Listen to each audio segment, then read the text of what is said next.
Got tweakers will play on some grass and dirt, but turn down the volume on Dick and Bird.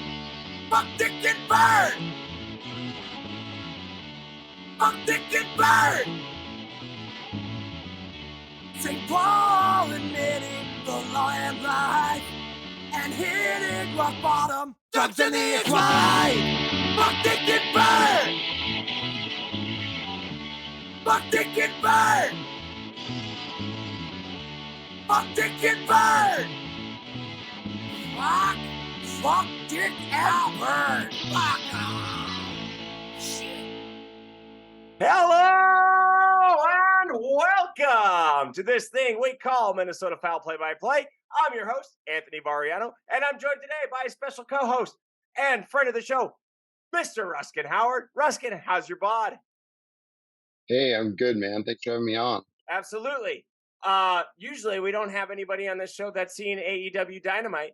And frankly, I didn't see it live on Wednesday for the first time in about a year. I mean, I must be in love because I skipped it to hang out with my girl before she left for yoga camp. But I caught it today. Did you see it? I did. Oh, thank God. There's someone on the show who's seen the show. Oh, my God, baby. Let's get into it. AEW. Woo! Okay. AEW International Champion Orange Cassidy, the best opening act in wrestling, defends his title against Swerve Strickland, who receives a DDT. Quite better than anybody else, maybe except Ray Phoenix. He took 3 of them. Swerve makes everybody look good. And he makes Orange look like a superstar, as he is. But Orange has new friends, and Sting and Darby Allin, and a hella popular tag team that I've dubbed the Gene Team. I love that fucking name. They're going to be great to watch. Jungle Hook, speaking of tag teams that are awesome, takes on Francis Vance and Drew Mystico in a tornado tag match. Holy hell, did Preston freaking bleed for the first time since ditching the mask.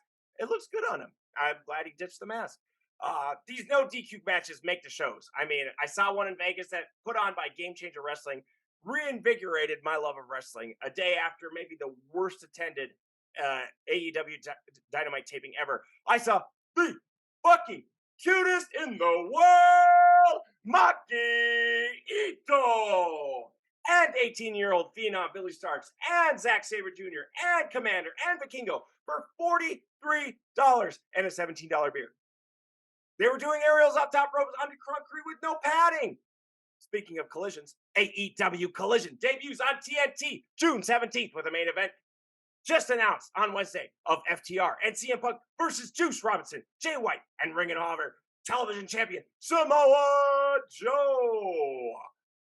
I'll watch that. But it seems AEW is struggling to sell tickets for events outside of Chicago because no one likes CM Punk outside Chicago. And for good reason. I was there when Hangman Adam Page carried him to the AEW championship. It was sad. But there's nothing sad about AEW finally having a worthy TBS champion in Chris Statlander, which was the best moment of Double or Nothing. Mama's home, and she's more than a woman, and already a better champion than Jade. Love Taz dropping the game's womanship to correct Tony during the match against Anna Jay.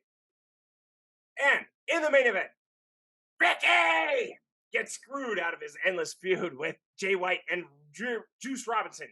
It continues because of how Juice screams Ricky's name and the crazy eyes with which he says it. Ruskin, what did I miss? So, I mean, I think you hit all the main points. I'm a big Swerve fan. I mean, I've been following How can you him not be? since he was in the Indies, and he was on Lucha Underground as, Right. as Yep. Kill Shot. But yeah, like you said, he makes everybody look good.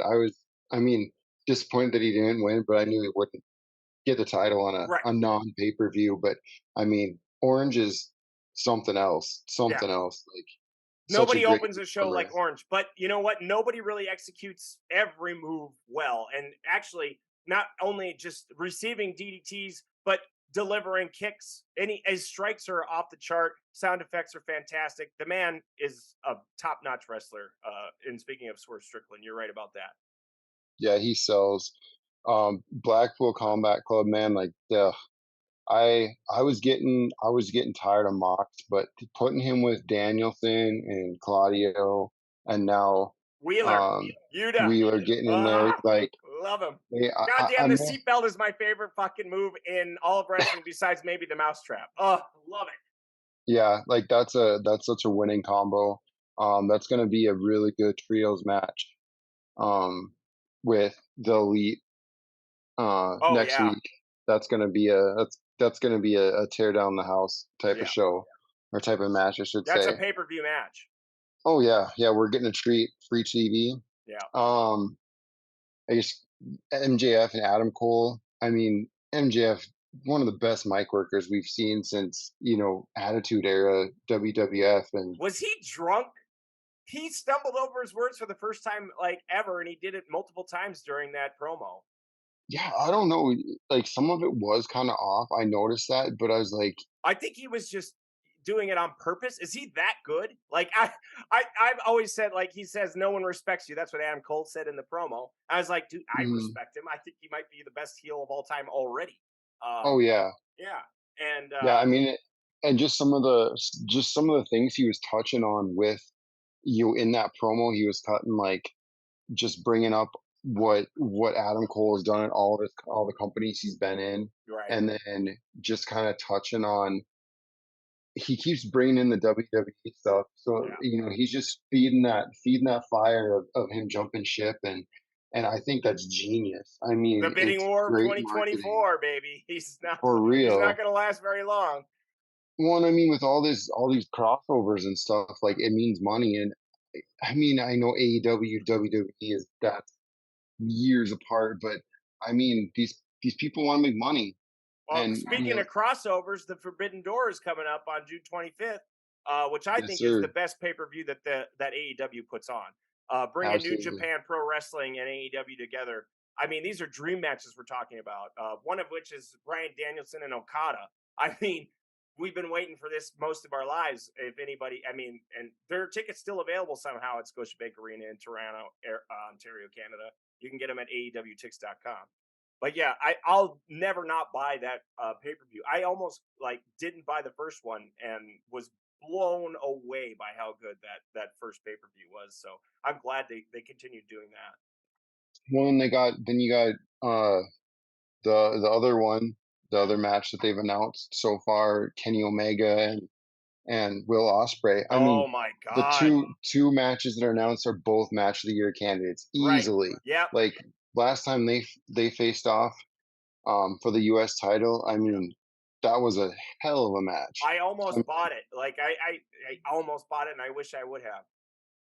yeah, I mean, they're setting us up, wrestling fans up for a treat Oh, in a few absolutely. weeks here. I mean, that's like old school WrestleMania vibes, just how the production they do and everything. So yeah, I'm looking forward to it. Well, I mean, speaking of Japan, New Japan Pro Wrestling, Roppongi Vice reunited with Chuck Taylor on that show. They're calling themselves Chaos, apparently, and took on Blackpool Combat Club and gave them a good match, frankly.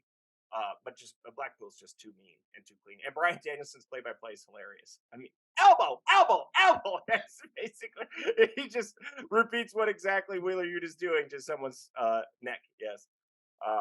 But yeah, any other surprises from you from Dynamite this week? I thought it was a Dynamite show. I mean, they've really come out hard after the pay-per-view with really great shows.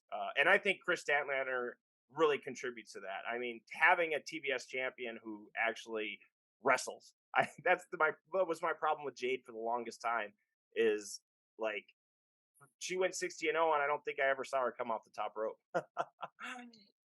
Well, and she, like you said, yeah, it's just wrestling. Like she was just more of a brawler. Like, and the matches just got to be so stagnant.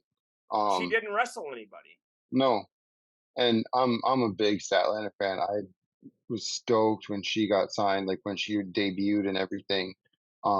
Be interesting to see if they kind of go back to that storyline at all when she was with the best friends for a little bit there. And That's what got me into this. You know, that faction was my favorite faction. yeah, And her being the alien from the Andromeda Galaxy, it's just a cool backstory. But now she's doing sign language, which another gimmick I freaking love. She's just hmm, great. She's awesome. The Mama's Home and More Than a Woman sign language while she's in the ring or on the way to the ring. Fan-fucking-tastic. She's appealing to a crowd that can't hear her, So that I feel like that's important. She's looking out for the folks that might not be able to hear the actual broadcast. Yeah, absolutely. In the age of social media and everything like that, like just having stuff that, can bring everybody in. Right. That's just stuff that's missed so much on television and everything. But yeah, it's a breath of fresh air, especially for the women's division. I like what they're doing with that. Um, Oh, you know, the OGs, as I call them, versus the original gangsters versus the free agents is what that I call that feud.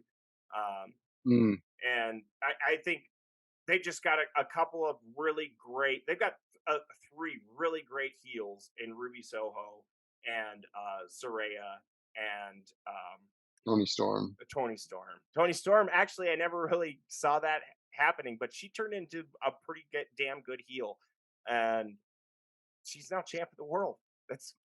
She's got it again. Yeah, And yeah, I think that they're all kind of just the perfect storm of, Soraya coming from like the family, like the royalty family yeah, of wrestling in Britain and or England, and Ruby Soho coming up, like working her way up from the indies. Dude, I saw her wrestle at Minot at Northern Outlaw Wrestling years ago. it Like, was so so weird, man. she's They she's cut up. come from nothing to, where she's at now, They and cut then that. Tony Storm. Let's see. Who did they beat up? Did they beat up Britt Baker in the parking lot? I just saw them walking through the lobby of the show I was at in Las Vegas. Soraya, Ruby Soho were just leaving, and then all of a sudden there's a promo up on the TV of them beating the hell out of Britt Baker. I just saw them leave. They were on their way to the parking lot to beat up Britt Baker. It's just it was a really weird experience. Being on the floor at a show is a different experience.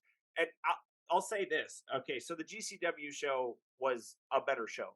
Like it was better than the AEW Dynamite show, despite sitting on the floor. First of all, the floor is too low to get a good look at the actual wrestling. Like you want to be in the first row of the lower level is where you want to be.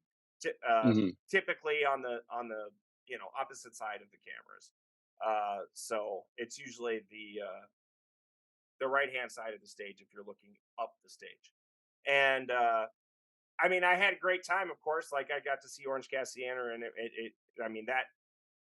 that made my day. That made the whole thing worth it, right? But the crowd, it's just Las Vegas is not a great town to do shows in. You need to get wrestling into Midwestern towns where people are starved of entertainment because they make the best crowds. Or you just got to take the pads off the floor and let people fly off the top rope onto concrete. Like Yeah. there is nothing like that show. I left that show early. It was getting so goddamn violent. I was like, oh my God, someone's gonna get hurt in this thing. But I just couldn't believe what they were willing to do in the ring. Most of them either worked that Wednesday or the pay-per-view on Sunday. And it was Hmm. just like, what are you doing? You're out of your mind. These people put their bodies on the line like no one in any sport. And this is finally, I have someone on the show to talk about why this is a sport. Because these people are doing aerial acrobatics off the top rows on a concrete floors, for Christ's sake. Right. They're doing harder shit than just about anybody in any sport is doing.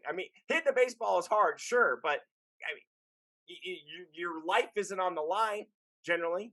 You might lose your eyesight like Kirby Puckett. Oh God, here we go. Here come the Minnesota jokes.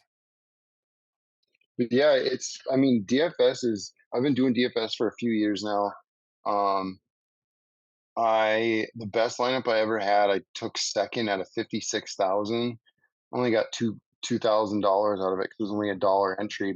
Oh wow. Uh, but yeah, Second out of it's 56,000 is pretty goddamn good. You'd think you'd get more than $2,000 out of that, it's even a if it is only dollar. a That dollar. dollar entry, just Yeah. that dollar entry. I haven't replicated it since. I took As the down House of Black always says, the house always wins. house always wins. Yeah. That's where that Well, money and went.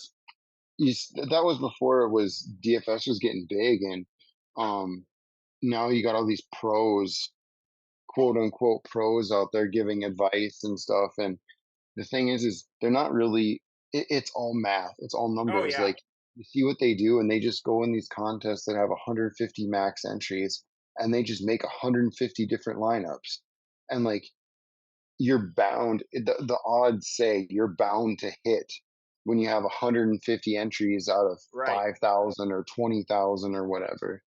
So I mean, there's definitely an element of luck to it, a big element of luck. But it's in just reading, being able to read players. Um, One of my buddies, he lives in Minnesota. He's a Twins fan, but I mean, big baseball fan. And Oh, we got to get him he, on the show. he's made some, I mean, he's had some better lineups than I've had, but he just knows like it's like the divisional matchups. It's just the familiarity players have. Oh Like yeah, there's so much outside of the numbers that goes into it that that really affects your success in DFS. And that's basically my betting strategy is just batter versus pitcher. I just hmm look at the OPS of the batter versus pitcher and how many at bats they've had or plate appearances because familiarity does play such a big role in that sport. I mean, the more comfortable you are in the box, the better off you are. And now they're pulling pitchers so fast. You want to have somebody if you're going to do that sort of daily fantasy type of lineup. You want to have somebody in the lineup that's going to have 3 quality at bats against them because that's all they're going to get is 3 quality at bats hmm if they're any good. So yeah, I could see how that would be. And also, I've read a lot that there's Michael. I've read a lot that it's people that work for DraftKings that tend to win these things. yeah, or like they work for like roto grinders, like these Yeah, sites that have like sponsored by them. yeah. And yeah, that's all they do is they just mass enter them. And There's Michael. Hey, Mike, how's your bod? I've been coaching freaking little girl softball all week, 4 days in a row. The Hey, best shape of my life. that's a great segue, man, because we're just going to talk about women's softball. How perfect is that? Oh my god! Take that damn fucking headband off. Oh, you like that? Yeah, the greatest team to ever play the game. Speaking of the greatest team to ever play the game, Oklahoma, three-peats, wins their 6th championship in a decade and enters next season on a NCAA record 53-game winning streak. So they won tonight? They did. They did. They swept Florida State and everyone else any which way required. They are the Tampa Bay Rays of college softball. They're maybe better, but definitely better to watch. In their extra innings win over Stanford to reach the final versus Florida State, center fielder Jada Coleman took an intentional walk for which they actually have to throw the pitches, as they should, because you never know when one's going to go to the backstop and a run could fucking score. God, that pisses me off. She flipped her bat and screamed, "Come on!" like she had just won the game. Then they won the game on a double by Tiara Jennings, who set the postseason record for RBI with 15 RBI in the postseason. Let's see. In the first game of the 3-game World Series against Florida State, which ended up being just a 2-game series because they swept, the same energy was displayed by Haley Lee, who was hit by a pitch that wasn't called, was quickly reviewed, and called correctly, resulting in an eruption of energy from Lee and the Sooners. She was pulled, and starting pitcher Jordy Ball ran for her, scoring the first run of the game in the 4th inning on a double by Kinsey Hansen. She pitched impeccably. They won 5-0. They got back-to-back dingers in the top of the 5th to take a 2-1 lead in Game 2. And they scored their 500th run on the season for the 3rd straight year. They're the only team to do that in the history of college softball. So you coach you coach softball, Mike. It's not fast pitch though, is it at your level? Yep. It is? Yep. Okay. I want to talk about how this is the fastest growing sport in the nation. I feel like this is the best opportunity for college softball to grow, especially with the changes to Major League Baseball. We have a half hour of free time we can fill. We can get ladies out there to play a game before the boys at every Major League stadium. owners would make more money in, concessions, ticket revenue. I don't know about that, and sorry, I am not totally prepped for this podcast, but if what I've noticed, and as you are well aware, and the viewers are, baseball is my fucking favorite sport. That's my church. When it comes to college level, though, I don't watch any of the baseball World Series. Neither do College I. fucking softball World Series, I watch fucking more of that than I watch even college basketball. Right. These fucking girls can play. I was really rooting for fucking Stanford this year because fucking their pitcher, the game I watched, I think they played Tennessee. She threw a one fucking hitter. This girl's impeccable. Like Canada. And it's fucking, the games are more exciting, sad to say, more exciting than baseball. It's such a fast fucking sport. So fast. Kennedy. Najari Kennedy is who you were thinking of. She's fantastic. Yeah. And Oklahoma managed to get to her too. Okay, so let's talk about this as like a means to, if we were going to improve the game. I think it's better than baseball already as a television product. Well, no, that's what I wanted to pitch to you was, okay, we've got the WNBA. I'm not going to knock the WNBA. I'm a fucking supporter of it. Obviously, it's nowhere near as popular as the fucking its male counterpart. I think a professional softball league, because we got superstars coming out of the college level, Yeah. We only remember like the Jenny Finches and shit like that, but Women's College World Series has grown fucking so much. I think there is a market to watch these girls play the next level then. So I don't think it needs to be some gimmick before a baseball game. Why not try your own fucking league? Like, that's almost got my opinion. Viewers. Yeah, through Monday, the Women's College World Series was averaging almost 1 million viewers, 969,000 across. Because I mean, local teams love their like minor league affiliates, Yeah, the Saints or wherever. I mean, it was right. Create a league like that for fucking fast pitch softball. Start off small with stadiums where it's only like 5,000 to 6,000 person stadiums. But you get those. Why can't they play in the major league stadiums? You just put up a fake fence and bring in the bases. It's too. Why I would say start at that kind of level. If you fill the stands, then I think it feels better. It's a better vibe than going to watch your fucking Rays. Yeah.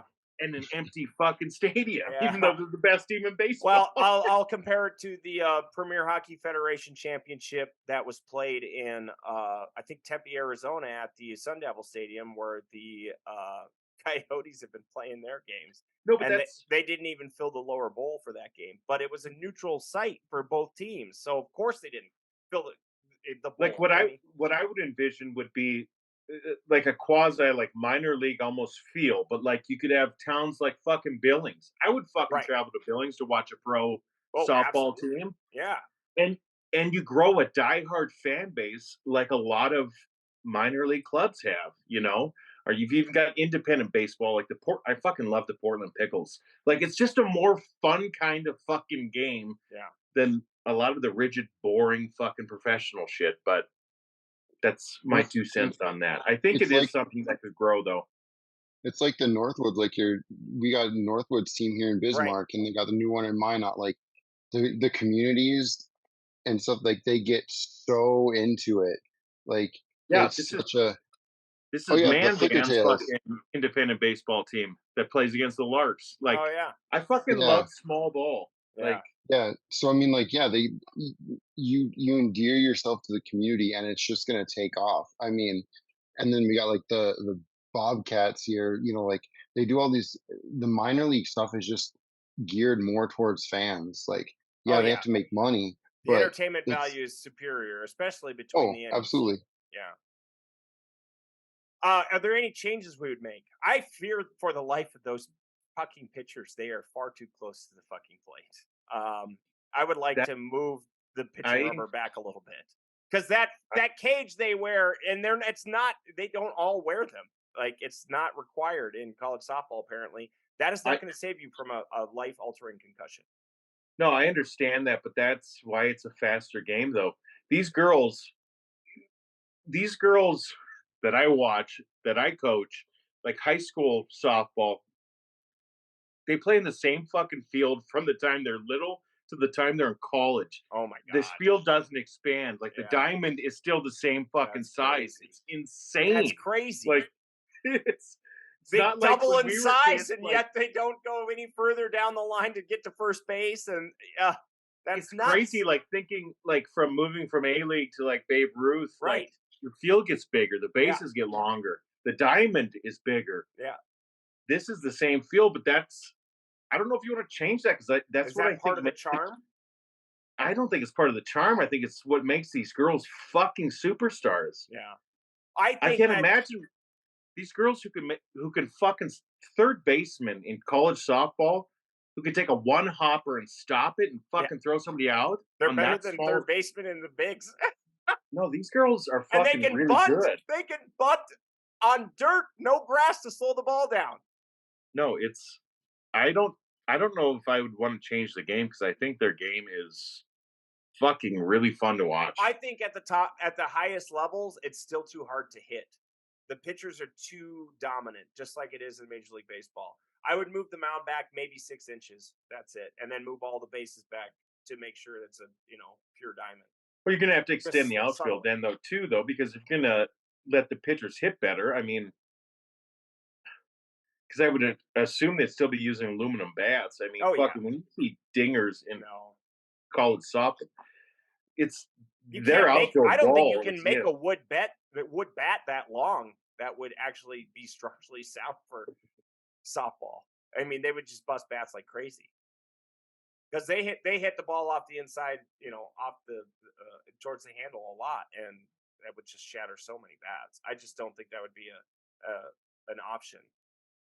Well, this is the one instance where I would forget about safety because I don't know. It's a good product. I think you know what? The games that I watched Oklahoma play, I watched Oklahoma play 3 games in the College World Series, and I barely listened to the Rays play the Twins. And the Rays-Twins games were so fucking boring.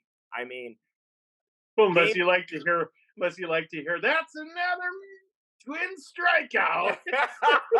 All right, let's get to the Twins. All right, Ruskin, you gonna hang with us? We're gonna get into the Minnesota stuff now. I'll spectate for a bit. Okay, so we'll start with: is it time to waive Max Kepler?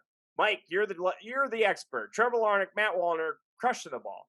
Kepler has been worse than MLB average for a long time. We on this show, 10-minute warning, have wanted Kepler gone for at least 4 years. And this is why. Kepler's career batting average is .231 despite a low strikeout rate because of his .246 batting average on balls in play. Ranks dead last among all MLB hitters since 1990 per Aaron Gleeman of The Athletic. Mike, is it time to just let go of Kepler?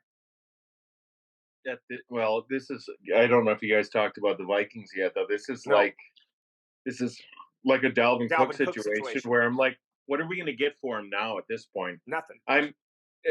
The first thing you said, do we just DFA him? And I'm of the point, we've got such a logjam of corner outfielders right now. And the guys you mentioned, yes, I would even throw, he's starting to play ball again. Fucking Austin Martin's, I wouldn't mind having him in the fucking outfield. Right. Wallner, I'd like to see, he's crushing the ball. His problem is I think he's got like a 30 or 31% strikeout rate. So it's like, we already strike out fucking enough. Much. He's going to stay around in the minors, I think. To Kepler's defense, he's got the smallest strikeout percentage rate on the Twins. It doesn't matter. Now, but the man doesn't want to play center field no more. What use is he to us if he doesn't want to play center fucking field with Byron Buxton DH? Tony, I am not disagreeing. The whole fucking offseason, I'm like, trade the fucker. Yeah. If a team needs corner outfield, I've been saying that for 4 fucking years. God. I want to say the same thing about fucking, I'm sorry, and I love Polanco. Yeah. And it's the only, fuck when he's healthy, especially this year. Because we've got 2 years ago. We have no offense, but it's just like, there's just so much of a buildup in our farm system right now. Right. And I get it. I get so many fucking arguments with people on Twins forums about, we're in first place. We're a below 500 team in the fucking worst division in the history history of fucking baseball. Shut the fuck up. All right. Quit making excuses for this fucking team. That's what I want to hear, baby. Yes, that's the mic I love. All right, so Buxton's likely to DH all season given knee problems and now ribs. Awesome. And you know what? Fuck that too. That's another reason why our team fucking sucks. I'm sorry. Buck is not a good enough player to be a DH. I will fucking say it. When he's healthy, I mean, he was an MVP player with his bat alone, despite, without playing the outfield. His OPS isn't good enough. He fucking, unless he's strikes got out of time, that he defensive, can't run the bases. You're right. When he's hurt, he can't run the bases. That's the biggest he's got problem. that defensive counterpart. He's one of the best in the game, but he's a bargain. He's such a bargain. To be worth his $15 million salary, he needs to produce 2 WAR. I mean, the guy does that easy. So that's also per Aaron Gleeman of The Athletic. All right. We have already touched on this. The Twins' biggest issue is strikeouts. It makes them unwatchable. They're on pace to crush the 2021 Cubs record for strikeouts in a season of 1,596. They're struggling to make contact, even with good pitches they're seeing. The team's 79.4% contact rate in the zone is the second lowest total in the majors. Only Atlanta, which is surprising, which makes contact on 78.5% of the pitches in the zone, is worse. That's per Dan Hayes of The Athletic. Is there a solution to this besides trading for someone who can hit a baseball? I don't. And there's been instances this season where I'm a Rocco defender because I'll watch a game and I'm like, and I'm not. We all when we all watch a baseball game, we pretend like we could be a manager and like it's a video game. We pretend because we've all seen Little Big League and a little kid can do it. Yeah, and it's the American. And the reality is this is out of our league. Like being a manager of a pro baseball team is a fucking extremely difficult job. That being said, we have, in my view, with the team we have now and our pitching depth, to me, this is a managerial problem, a front office problem. Yep. I mean, Rocco doesn't get to decide who comes up and goes down. Nope. Like the front office and Rocco, we have too much talent to be producing this shitty of a product. I understand there's going to be ebbs and flows in a baseball season. There always is. Give me a fucking break, though. Like, this is change your game then, Rocco. Yeah. We have speed, other than Michael Taylor, to fucking produce runs. If we're not hitting, we got to put ourselves in positions to fucking create runs. And he's not fucking doing that. So that comes falls on from the Tampa Bay Rays organization that bunts people around and scored on a goddamn sacrifice fucking bunt against the Twins. That team beats you any way they want. No. Any way they want. And I didn't watch all 3 of the full games of Tampa Bay. What is fucking frustrating is we can watch fucking 5 consecutive Twins batters strike out in 4 fucking pitches. Yeah. 3 of them, they're not even swinging. Yeah. Give me a fucking break, like, at this point. Make fucking contact. Make something fucking happen. Like, it is... I'm going to stick with the Twins to the day I die, but... Because I'm fucking loyal, Tony. Yeah. Your people, you Italian people, you used to be fucking loyal. And that's what happened with the fucking Whoa! Hey, I am loyal. I'm loyal to the Minnesota Lynx, baby. You're wearing a goddamn Rays fucking headband, you son of a bitch. The best baseball team to ever play baseball. I am loyal to the Lynx, who are 1-6. They finally got a win. That is to the referees. No, but that's, and actually, you did bring up a fucking phrase, and I've argued with people like in forums where I'm just like, what trade do you think is going to turn this team around? Like, what one player? We got Correa, we got fucking Lopez in the trade. Like, we've got the pitchers we need. Yeah, we've got the supposed play. That's why I blame fucking Rocco. You've got the pieces. You've got more pieces than fucking any manager before you has ever had. Turn it fucking around. It's on you. Ron Gardenhire did a lot more with a lot less. Tom Kelly would not have put up with this shit. I tell you that much. Let's talk about tanking because we got 3 minutes left and I want to get the Lynx in here. The Lynx are in last place, folks. We're exactly where we want to be, baby. We're on our way to Caitlin Clark. But is Caitlin Clark the answer? Perhaps Paige Bueckers would be better for this organization. And I will tell you why. First of all, let's talk about Wednesday's Lynx game at New York being postponed due to air quality issues as a result of Canadian wildfires started by Big Oil's contribution to climate change. Big Oil now funds the PGA Tour as well. Did I mention they murdered a journalist? Now, why Paige Bueckers is better for the Lynx than Caitlin Clark? In women's sports, if you're not winning champions, you need a novelty to fill the stands, even on opening night. I was at opening night for the Lynx. There were so many empty seats in the lower bowl. The lower bowl is the only thing you expect to fill for a women's game.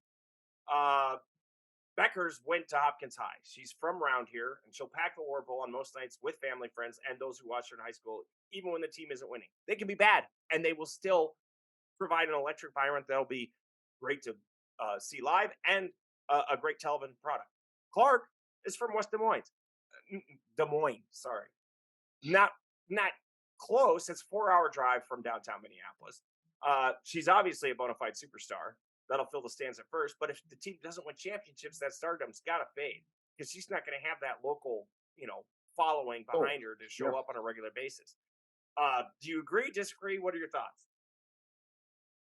No, I agree with what you just said. And Ruskin can hop in here. I would agree. I'd want the local girl just for the fucking fill the seats. Yeah. And I will make this 10-second fucking diss on Des Moines. I went to Des Moines once in my life to watch my fucking the best athlete in the history of our family who played ball for UND. She was a fucking stud. Made that trip to Des Moines. Boring as fucking driving the world. I fucking hate that city. It's just boring, fucking boring. White and fucking boring. Des Moines. Ruskin, your thoughts? No, I agree with you.